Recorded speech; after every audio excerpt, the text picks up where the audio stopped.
I'm sitting on a bus next to my mother's coffin, going to her funeral.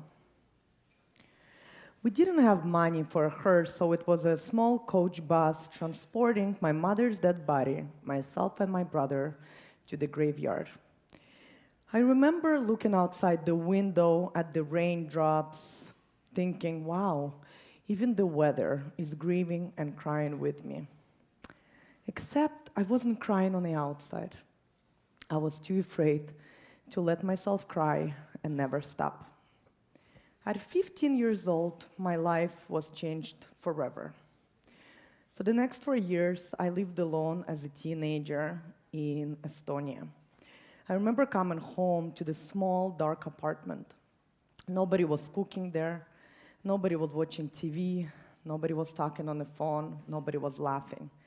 It was silent and dark, day in and day out, for 4 years. I preferred to ride buses in the evening. Somehow it felt safer to be on a bus around people than at home alone.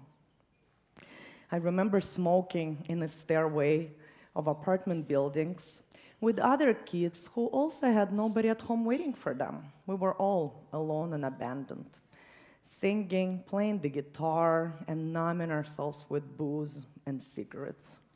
Those were lonely, dark nights. I felt the shame and abandoned. I always worried about money. As a 15-year-old, I tried to budget for food, necessities, and cigarettes, always running out of money. I felt so low class, so dirty, and I was made fun of. I think this is when I developed this little girl on the inside who didn't believe she was worthy of anything good. It has been 21 years since my mother died. And I still remember one thought that was going through my mind. This is it. From now on, I'm on my own. See, my mother was the only person in my world who loved me unconditionally, who would do anything for me. And from now on, I'm on my own. This became my mantra. I believed it so deeply that no matter how much people showed me care and love, I have never let anybody in. This has shaped my entire identity. Don't let anybody close to you, because if people find out that you live by yourself, they'll take you to foster home. Stop dreaming. You don't have the luxury of dreams. You just need to survive. Pretend you're happy, or else you're gonna lose all of your friends. Nobody wants to be friends with a Debbie Downer, and friends were all I had. And so I started to prostitute my soul, and prostitute my heart, and prostitute my values, and prostitute my integrity, just to survive. I prostituted myself when I later married my ex-husband for stability. I prostituted myself when I had kids at a young age out of fear of being alone.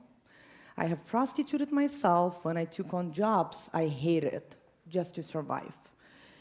I would do anything to not be alone. I would be friends with anybody to not be alone. I would date anybody to not be alone. I would literally sell my soul to not be alone. And I kept on prostituting myself until there was nothing else to sell. And I had to close the shop and retire. Those are the formative years when we decide who we are and who we want to be. Our life circumstances dictate one story, and yet we can choose a different story. Broke, low, abandoned. I always knew I didn't belong there. This would not be my life. I just need to get through high school, and once I'm out of this country, and I'll never come back. The identity can choose you, or you can choose your identity. The world cannot tell you who you are. You tell the world who you are. My transition to Canada wasn't easy. There were a lot of challenges, emotionally, financially. At my lowest point, I was assaulted by a stranger in a bar. I found myself lying in a puddle of blood on a white-tiled floor, and him punching me over and over and over. The fear, the sweat, the animalistic screams that came out of my chest. it's in that moment that I had to decide who gets back up. The destroyed victim or a strong woman who can find a way back to herself and learn how to see the humanity in others yet again. Those are the choices that dictate our identity. This is when we choose who we are. And I can tell you that now my life is my choice. I get to choose to belong or to be an immigrant with an accent who'll never fit in. I get to choose to create my own financial prosperity or sell out for security. I get to choose to be a proud gay woman in love with another human being or a fucking dyke. You don't get to tell me who I am. I tell the world who I am.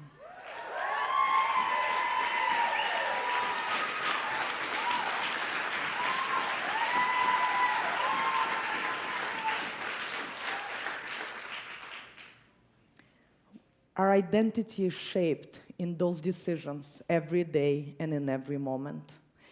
I get to choose the woman I am today, the woman I am becoming, and so do you. Don't ever let the world tell you who you are.